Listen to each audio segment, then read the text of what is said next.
kerelaan berkorban untuk bangsa dan negara, serta kemampuan awal bela negara dan semangat untuk mewujudkan negara yang berdaulat, adil dan makmur.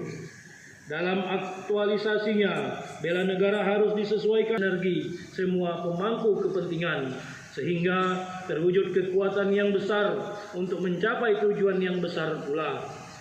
Dengan demikian, bela negara alat pencapaian tujuan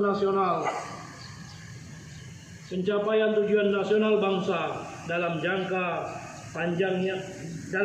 panjang yang memerlukan kerja keras serta sinergi bersama saudara-saudaraku sebangsa dan setanah air.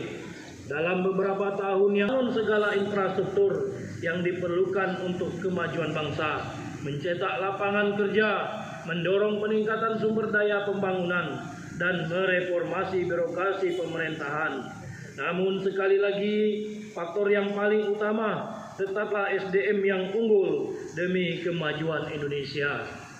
Tanpa sikap dan perilaku bela negara, makamnya yang melimpah tak akan mencapai keadilan dan kemakmuran yang dicita-citakan oleh seluruh pendahulu bangsa.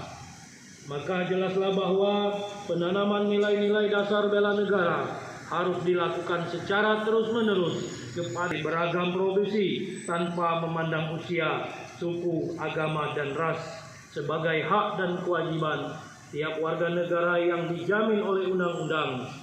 Kedepannya, kita segenap gatra kehidupan nasional dapat semakin terstruktur, sistematis dan masif dengan prioritas dan implementasi yang terukur sesuai dengan persepsi dan aspirasi masyarakat seluas-luasnya.